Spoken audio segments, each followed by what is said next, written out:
The Kid Who Accepted Death, the story of Eid al-Adha. In the windswept deserts of ancient Arabia, a father sharpened his resolve and his blade. Beside him stood his son, eyes calm, heart steady. No soldiers, no witnesses, just a divine command and two souls ready to obey. What kind of boy accepts death without resistance?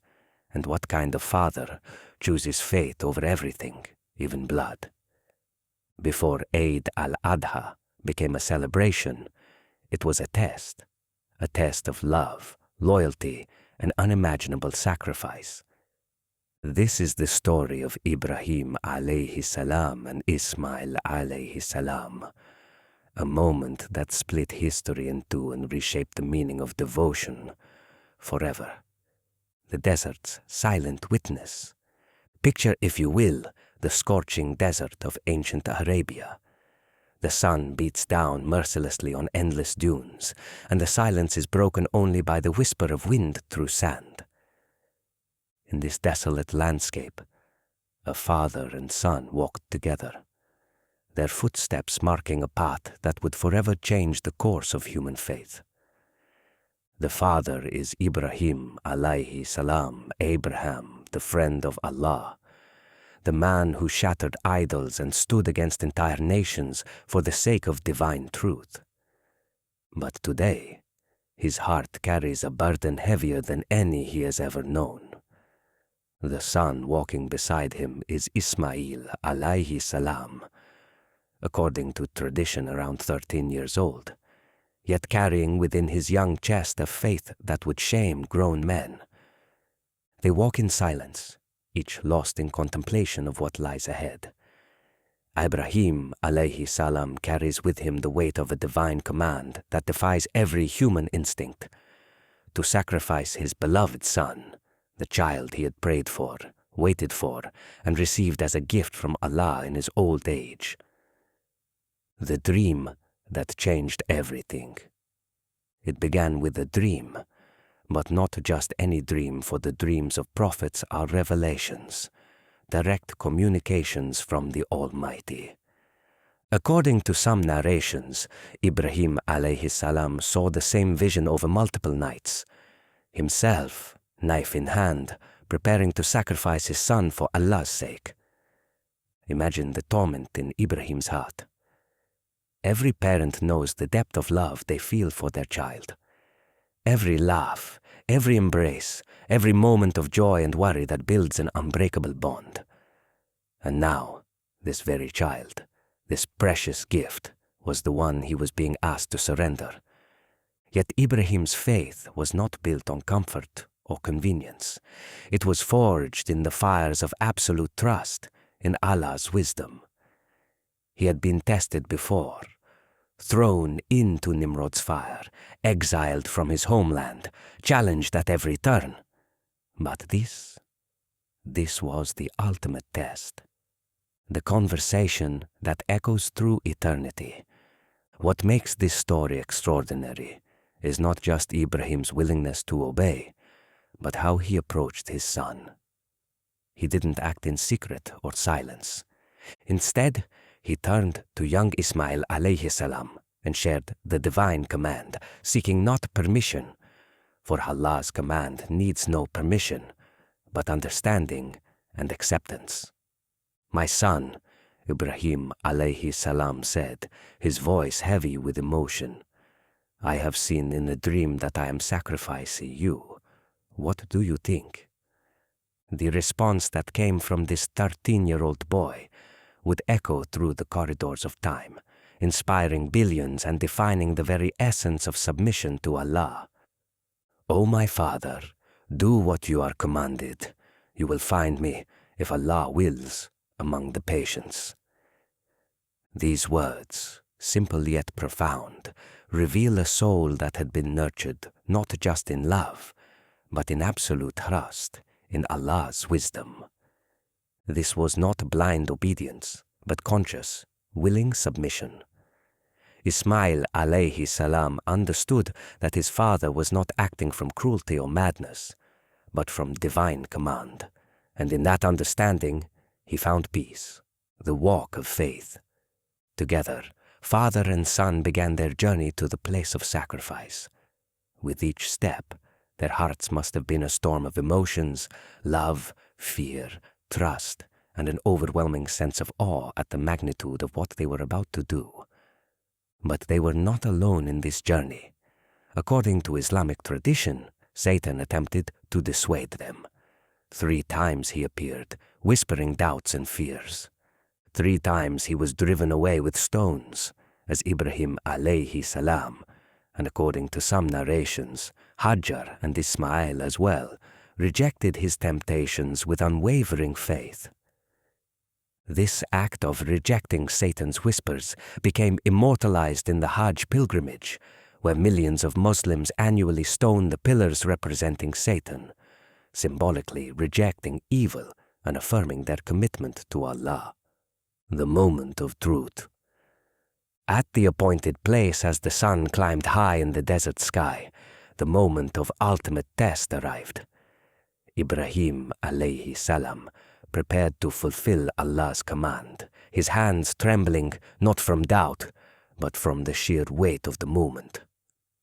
At the appointed place, as the sun climbed high in the desert sky, the moment of the ultimate test arrived. Ibrahim prepared to fulfill Allah's command, his hands trembling not from doubt, but from the sheer weight of the moment. According to traditional narratives found in classical Islamic texts, Ismail alaihi salam displayed a level of spiritual maturity that was astonishing. He made several heartfelt requests to his father before the sacrifice. Tie my hands and feet so I do not struggle from pain. Turn me face down so you will not see my face and hesitate. Sharpen the knife well so my suffering is brief, and take my shirt to my mother as a comfort. These words, though not found in the Quran, are preserved in the storytelling tradition of early scholars and emphasize the depth of his faith and concern for others. Here was a boy who, fully aware of what awaited him, chose calm obedience over fear, embodying the essence of submission to Allah's will, the divine intervention. As Ibrahim alaihi salam placed the knife against his son's throat, as father and son surrendered completely to Allah's command, the heavens themselves seemed to hold their breath. The angels watched in awe as these two souls demonstrated the highest level of faith humanly possible. And then, at that crucial moment, when the blade touched skin, Allah's mercy descended like rain upon parched earth. A voice from the heavens called out, "O Ibrahim, you have fulfilled the vision. Indeed, this was a clear test, and we ransomed him with a great sacrifice. A ram, as described in Hadith to have come from paradise, appeared as a substitute. The test was complete. What Allah had sought was not blood, but proof that human beings could rise above their deepest attachments and surrender completely to divine will. The deeper meaning. But why this test? Why ask a father to sacrifice his son? The answer lies not in the act itself, but in what it represents. This was never about death. It was about life. It was about demonstrating that true faith means holding everything in this world with open hands, ready to surrender it all for Allah's sake. The Quran makes this crystal clear. It is neither their meat nor their blood that reaches Allah, but it is your piety that reaches Him. The physical sacrifice is merely a symbol of the spiritual reality, the willingness to give up what we love most for the sake of our Creator. The legacy lives on. Every year, during Eid al-Adha, Muslims around the world commemorate this incredible story. They perform the ritual of Qurbani, sacrificing an animal, not as a mere tradition, but as a renewal of their commitment to put Allah above all else. The meat is divided into 3 parts. one for the family, one for relatives and friends, and one for the poor. This distribution reflects Islam's emphasis on community, sharing, and caring for those in need.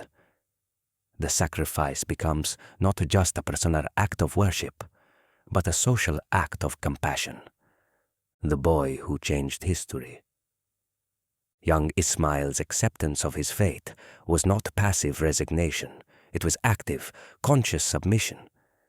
He chose to trust in Allah's wisdom even when he couldn't understand it. He chose faith over fear, submission over rebellion. This 13-year-old boy became a prophet in his own right, helping his father build the Kaaba, the sacred house that millions circle in pilgrimage today. He became the ancestor of Prophet Muhammad, peace be upon him, linking his moment of submission to the final message of Islam, the universal message. The story of Ibrahim alaihi salam and Ismail alaihi salam reminds us something deep within the human soul.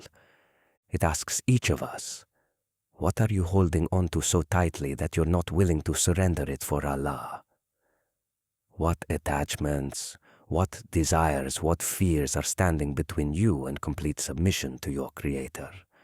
For some, it might be wealth or status. For others, it could be pride or the need for control.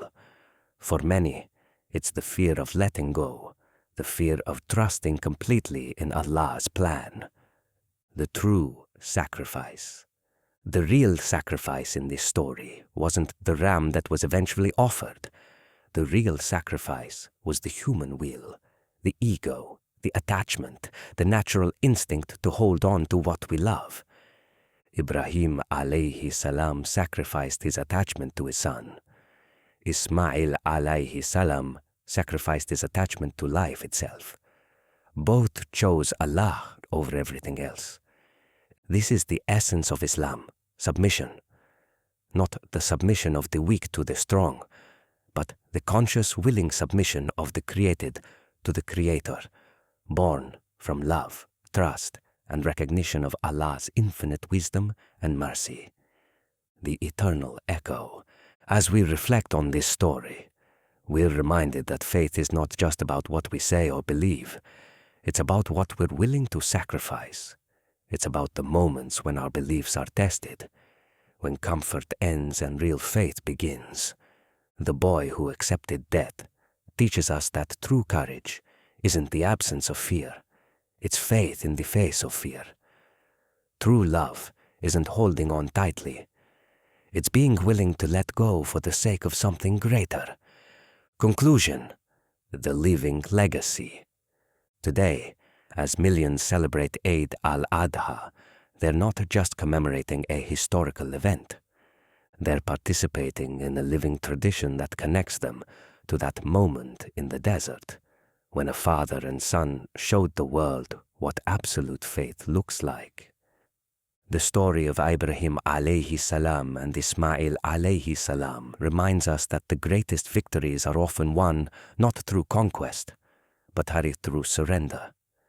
Not through taking, but through giving. Not through holding on, but through letting go.